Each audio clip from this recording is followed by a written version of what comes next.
days ago, I did a very beautiful interview with two wonderful creatives. That was director Pratna Mohanan and actor Megan Suri. And many years later, I'm doing a solo interview with Megan, and she's had an exceptional journey in the Hollywood film industry, in TV shows and films alike. She did Never Have I Ever, Fresh Off the Boat series, and now she's done a very beautiful film called Companion.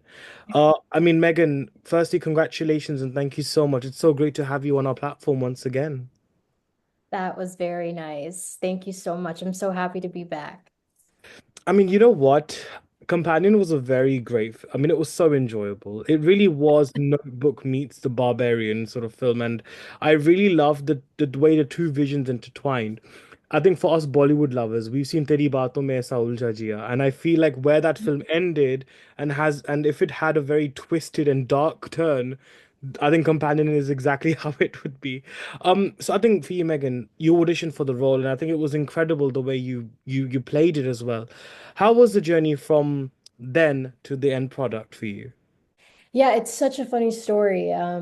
Because for Companion, I had kind of almost, not even almost, I did. I immediately wrote myself off from the role. I just figured there's not a chance in the world that this role would come to me. I just thought there were too many obstacles. I figured that they wouldn't be able to see a brown girl as this like Xanaxed up, drugged up, bad girl. And I just figured that there was no point. And I did tape it because it was one of the first auditions that my agent sent me. And I hated my tape. And I was just like, there's no way I'm sending this in. So I didn't. And then 2 weeks later, my team came back around and they were like, hey, they haven't found this role yet. Do you want to give it another go? And I was just like, all right, well, I have nothing else to lose. I totally figured that my acting career was over by that point. I taped for it again, did not watch, sent it in, and then 2 days later, I got the call that I was going to be flying out to New York to go and film Companion. So I think in terms of process level, I didn't have enough, not enough, but I didn't have the sort of grace period of having a lot of time to prep for this role. But I think that my conversations with Drew, who's our writer and director, were that he really liked what I did in the audition, and I kind of just ran with that. And also, a lot of it is to credit to the wardrobe and makeup. We had extensive conversations about how we wanted Kat to look progressively throughout her journey, and so that obviously helped. But no, it was a lot of fun. I think overall, I just mostly enjoyed playing someone that's got a bite to her. Yeah, and I think it's really interesting because if I Couldn't stick for everyone watching. now, bless you. But I'm so grateful that you could, despite you fighting illnesses, you're here with us. So I'm really glad that you're here. So thank Of you. course. No, but I think it's interesting you said that you got a bite to her because I feel like if I saw you in Bindu, I never would have imagined you sort of playing someone with a very darker, almost promiscuous sort of shade. So I think for you as an actor, actually, for you to get the roles that you have, I think we're going to come on to the whole representation aspect because I think that's such a deep conversation, and I think it's always something that's always going to be a part of us until actually Hollywood actually becomes equal. I mean, that's also a very utopian thought, but never mind. But how was it like for you to actually really sort of step into this darker shade? Because even in Anissa in Never Have I Ever, there was still a bit of a bite to her as well. So how has it been like for you to kind of explore these sort of different shades as an artist? Absolutely. I think for me, honestly, it's kind of fun. I like being mean to guys on screen. Um, yeah, honestly, it was super fun, and the script is so well written, genuinely that I think I mostly just had fun. I have two brothers, so I feel like that dynamic with Jack especially was supernatural, and yeah, I just had fun. I want to give you like a really cool, complex actory answer, but I truly just had so much fun playing. Can I say bitch? Yeah, of On course you can, of Okay, course. I really just had fun playing a bitch. Right. No, but it's interesting though, because just shortly before Companion, your last release was It Lives Inside, which I thought was a very fascinating film in terms of actually bringing sort of the sort of Indian Hindu history, cultural history with supernatural, and it was such a beautiful fusion. In fact, I think Megan, I'm gonna go with this whole fusion theme because I think that's what actually really represents you. I mean, you're a girl born and bred in the US, but you've grown up jamming to songs like Dil Na Diya from Krish. You've grown up watching films like Mohabbatein and Kabhi Khushi Kabhie Gham, but yet you have this very strong ability to adapt to the West, pretty much like how all of us NRIs really live. So, how important has it been? I think having this balance and this fusion in your life as well, and perhaps even on the characters that you play as well. Wow, thank you. I think that it really just translates to my life. I feel like, and I think this maybe ties into where the conversation of representation might go in this interview, but I've never quite related to the way that brown girls in particular are represented in Hollywood stratosphere or even, in other ways. I've just because my experience was so different and I feel like I really did have a melting pot version of how I grew up. And I think that my growing up and my bringing up of growing up in the US doesn't take away from my brownness. I'm still very much so connected to my Indian culture. In fact, I just came back from India, which is Mm. why I'm sick. The Oh, weather changes are insane. yeah. But that was really nice going back there and reconnecting with that aspect of myself and re-identifying myself with the culture. And so I feel like I'm really grateful that I get to play characters that are different. And I think when I started this journey, I wasn't aware of the characters that I was playing and how different I wanted them to be. But I do think that now the natural progression of how I've been moving in my career has absolutely been intentional in the sense that I do want to play characters that, we don't typically see brown girls being repped in. And I mean, I just got a DM the other day where a fan was like, I'm so glad that I saw like a brown Mm. itch on in movies because I'm that way and we're always portrayed as goody two shoes. And I was like, okay, like brown bitches need representation too, you know? So um Yeah. yeah, I'm just having fun with it, of course. And so yeah, does that answer your question? I hope it No, does. it does. No, no, no, it does. It does. But I think you know what, like it's interesting actually. You're right that it was really. I mean, I when I saw that your name was in the film, I was like, oh my God, Megs is in this film. I definitely cannot wait to see it.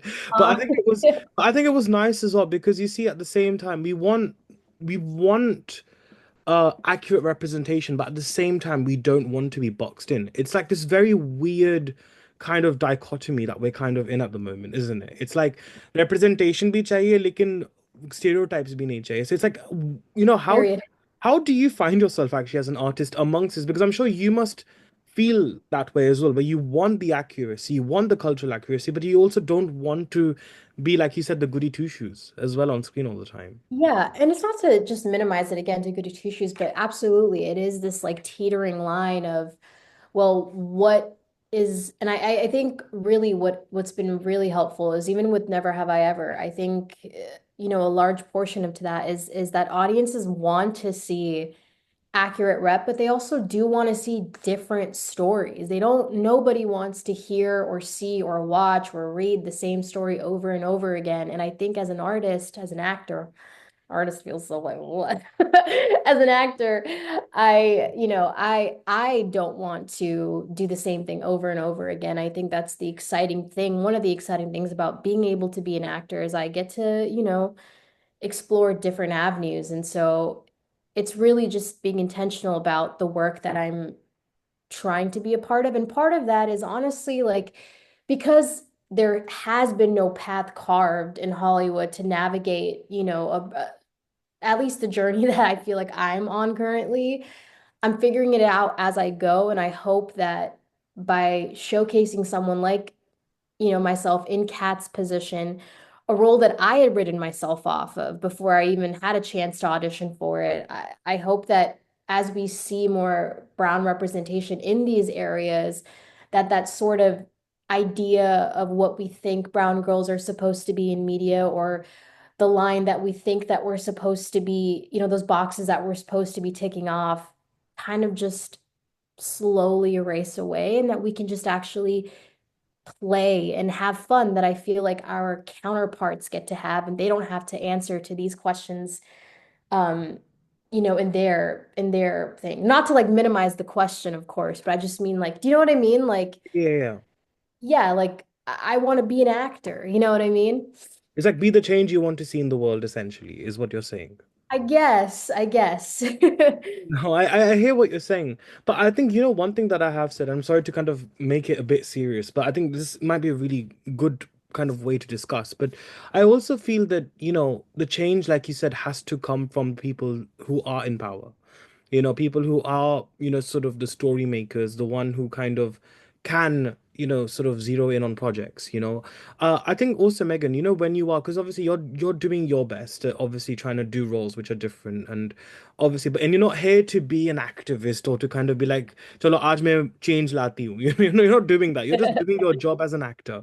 But somehow also, do you kind of feel like it's also the responsibility of those who are South Asian and also in power to actually greenlight? Because I also feel sometimes it kind of then becomes at the mercy of the West again, and what do you get what I'm saying? I feel like we're not pushing hard enough sometimes. That's what I feel. What do you think? I know personally firsthand, I can't speak for other people, but I will speak for myself. I know firsthand how hard it is. And I don't think that there aren't enough people. I just think it's hard. I think it's hard to get people that want that change. And it starts with stories like this. It starts with people, our community backing us up. You know what I mean? I think it's got to start at a ground level. And I feel like if we can all see eyes with each other and realize that we're all playing on the same team here Hmm. and nobody's trying to, like knock one off the table, then we can progressively work our way up. But I feel like for me personally, I want to hopefully facilitate that change and make more space for other people. But I know firsthand, just how hard that actually is. Hmm. Now, I think I'm gonna sort of bring it back to a bit of companion again. Before I move on again with this whole South Asian topic because I think it's very interesting. But I think with It Lives Inside, I mean that was your first kind of proper tryst, like with horror, right? Like Yeah, where you got to grips with the gore, you got to grips with the blood, the fake blood. that's So right. I And so the real bruises. and the real bruise is right. I think that'll be a really good sort of point to touch on. So I think having done It Lives Inside, I mean, I don't know what the chronological order was actually when you were shooting for it, but how did that familiarity really help you with something like Companion? Because essentially it's a very easy breeze, starts off as a very easy breezy youth kind of in a way a robot human love story, and then it kind of becomes into a complete slasher film. So for you, how much of that familiarity with gore and bloodshed really help you with Companion actually as well? That's a really good question. I think really just the preparation that I was able to put into It Lives Inside. I got a whole month of being able to discuss, and then of course just leading a movie, right? Like it requires a different level of showing up and a different responsibility, so that when I am playing a supporting character in a movie like Companion, where to Sophie's credit, who's absolutely sensational in this movie, it was so incredible watching her work in real time. I didn't have all that pressure, and so it just felt a lot easier. And the days that I wasn't working, I spent my time on set watching these incredible actors work. And so I think that when you come from such a high stakes and like high pressure, not environment, but just, the sense and the magnitude of what I was doing with Lives Inside and that familiarity in that genre, I knew much more what I could expect in Companion, and it didn't feel as heavy for me. I kind of just got to cruise by. Hmm. And but I think another thing that I've realized is that there's a very strong emotional core in all these characters that you're playing. Of course, whatever the final product we see is what we see, but essentially there's a lot of emotional sort of trajectory that she goes through. I guess in a way you're kind of then forced to bring that maturity as well as an artist. Um, and obviously, as they say, art often mirrors what you've gone through and internalization. I mean, not to quote Rockstar because I watched it again yesterday, but "Toote dil se sangeet nikalta hai." So kind of the art always comes from a very beautiful part of pain and experiences. Megan, I would love to know, what helps you to really reflect on actually when you are playing roles which are heavy emotionally and mature? Because even Kat as well, it was a layered character. It wasn't just a bitch as you called it. It was a mature character in its own way as well. Yeah, that's such a great question. For me particularly, I have found so many parallels in how my either current life has mirrored the characters that I've played, and I feel like that's just like the alchemy of the universe, is that sometimes that role will find you because it's meant for you to either work through things that you weren't able to work through in real time, or to explore different facets of yourself. And I feel like for Kat in particular, it was a character where I was able to reflect on myself after the project was done, if that makes sense. Mm, mm. I was able to at least make sense of why Cat came into my life. Now, I want to be clear, like I'm not moralistically, is that even a word? Morally, I am far different from Cat, but there are aspects of Cat, to your point. She is a layered character, and there are parts of her that I took inspiration from and that I actually try to live my life by now a lot more. Like for example, Kat's unapologeticness. Like I am all for that. And I feel like as I've gone through my career, I've been a lot, just a lot more insecure, and that's shown me that like I can, be a human being that has flaws and like that doesn't take away from what I'm trying to accomplish. Or I don't know, I feel like I'm rambling right now Oh and no, it's no, you're doing fine. full brain, but it's yeah, I found that yeah, like I with Kat, I was able to make sense of why she came into my life after I had done that. And I feel like that's such a gift to be able to kind of almost have this like solo therapy that I'm able to work through my characters. And for that, I'm like super grateful. Hmm. A little follow-up actually on that. So it matured you, and I know you just touched on it as well, but what do you think has changed in you? Because obviously, I think Companion is one of your biggest film releases yet. And obviously being that is it's a breakthrough. I would say it's a breakthrough for sure. So now that you've gone through that experience, what do you think it's kind of taught you? I mean, the success and obviously that sense of validation, because that's all what all of us as human beings we crave for is that validation, right? Essentially. What has that validation actually taught you that I think will could come as a very handy tool in your future works as well as an artist now?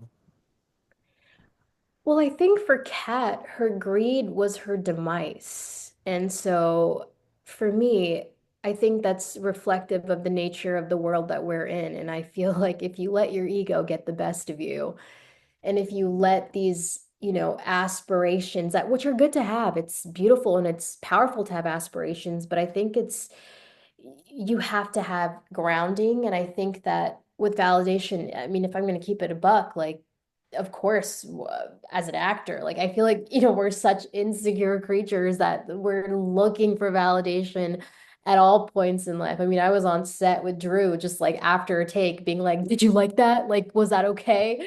You know? Um, but I think that's part of what has been really like a mirror, is that it's so easy to compare, or it's so easy to wonder, why isn't this happening for me? Why isn't this happening for me? But I think, the timing of it all as well. I recently just a little over 3 days, I lost my dad, and I Oh. think that's brought my perspective. Hmm. Not to make this dark, it's a beautiful thing. I want to talk about it for as much as however long as I can, but I think that that's brought a whole new shift in perspective to my life of like what truly matters. And I'm just super grateful to be a part of projects like this. And I think it's, when we did Bindu, like I would have never thought that I'd be in Companion, and I think it's just like a beautiful journey, and I'm just trying to enjoy the journey for however long I have it. By the way, I'm really sorry to hear that, but Thank I think you please know that he's in a much better place, and I'm sure Uncle is very proud of the journey that you've had and you're going to have as well going forward. so much. So just wanted to let you know that. I know it's not easy. But no, I think what you said was really beautiful. I think I'm gonna go rewind a little bit back to when we were talking about the reactions you got from Companion. Is That it's true. We never really had a sort of a South Asian face or a brown face that we could kind of relate with, or that was very familiar. Obviously, now we've got like people from India, like obviously Priyanka, who's broken through and is doing exceptionally well. You've worked with Preeti Zinta, you've even Veer Das as well in Fresh Off the Boat. So a lot of these are we've grown up watching them, and it's quite comforting to know that they're also doing work as well at the same sort of space that you are. Um, who would you say was that one actor or actress that you really followed growing up that kind of made you feel like, हाँ एक दिन मैं भी heroine बनूंगी ऐसे?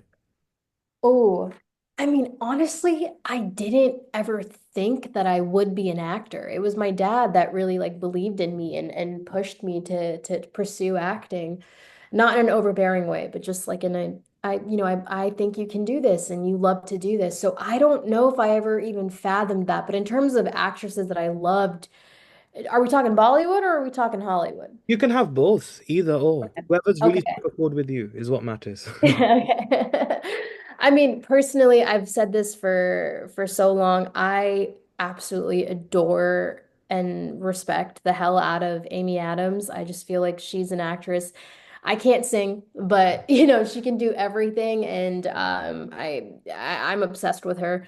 In terms of Bollywood, I mean, I grew up watching a lot of the classic like 90s, 2000s rom-coms. So obviously, I feel like Kareena Kapoor was like a huge like, oh my God, she's the coolest, she's the prettiest. Like, that was the whole thing. I also really love Anushka Sharma. I think she's a fantastic actress. Like Rub Dibnadi Jordi is still one of my favorite movies of all time. I think it's one of the best rom-coms, Mm, at least to me. And so like her breakthrough in that is something that I always like turn back to, and I'm just amazed by, what she was able to do.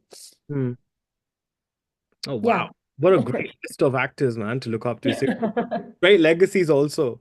But I think it's wonderful. But actually I wanted to just mention that, you know, we were talking earlier about the whole idea of coming into power and if you could greenlight and sort of support other sort of talents.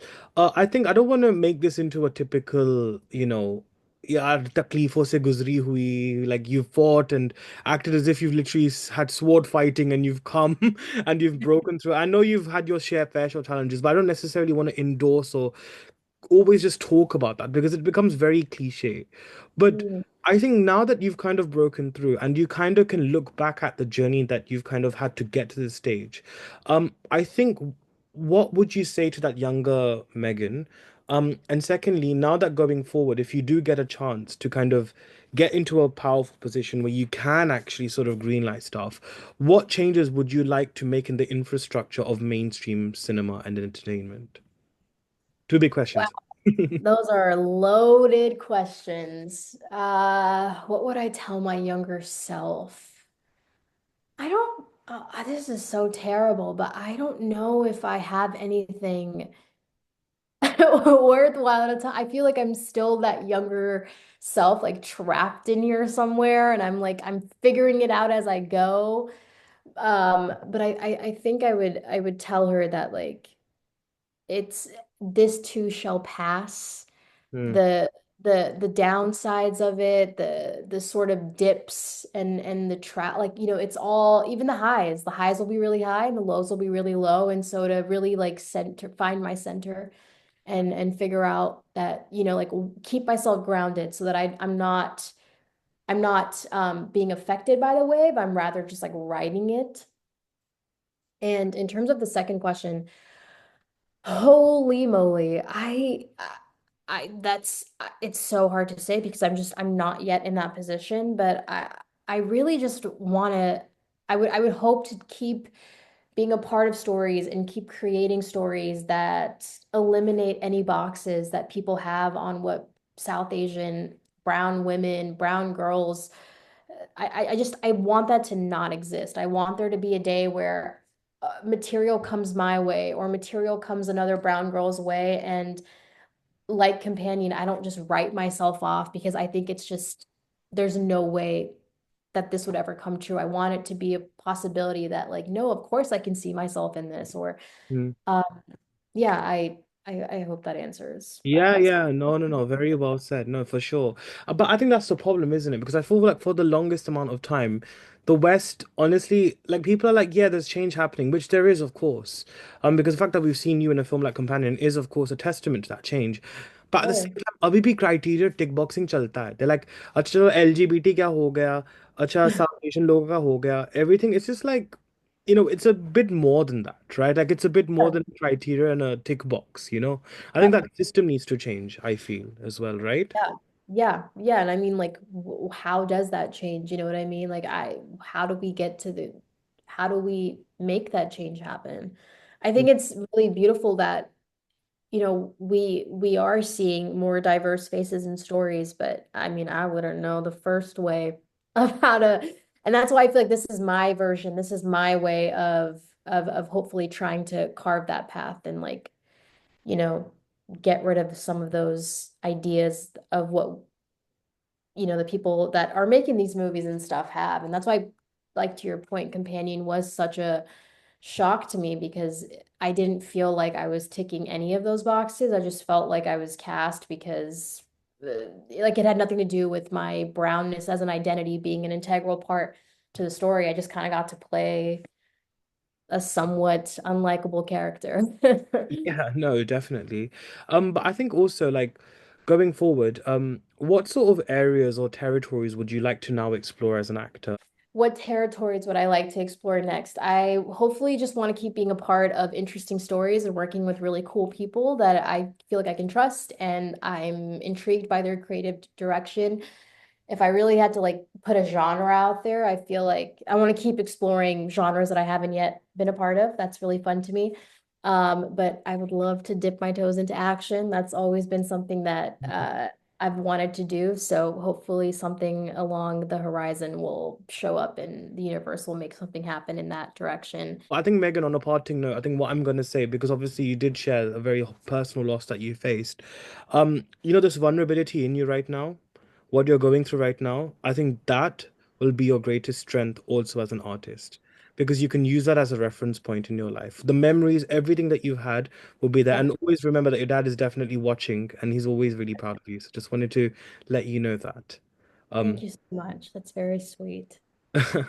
No, but look, Megan, it's been exceptional to catch up with you. I think I've been wanting this actually since I saw you in Never Have I Ever. I always knew that you were gonna achieve something. I just had a feeling, even when we did that you as well. It was a summer's day, and it was literally I in do peak lockdown. remember. It was literally peak lockdown. I was like, oh my goodness, like it's insane. It's so crazy. I can't believe it's been that long. It feels like I had just spoken to you in P like 2 months ago. No, it feels unreal, but I think the journey you're having, it really is the universe looking after you. And I think I'm so proud and happy to see such a fresh, youthful voice, South Asian voice in mainstream sort of entertainment and cinema. And I think the future is definitely in good hands in that sense as well. So I Thank really you. hope that, you continue to do that. And I think because I'm a really big Priyanka Chopra fan, I think somewhere inside me, I'm always like, I really hope you get to work with her.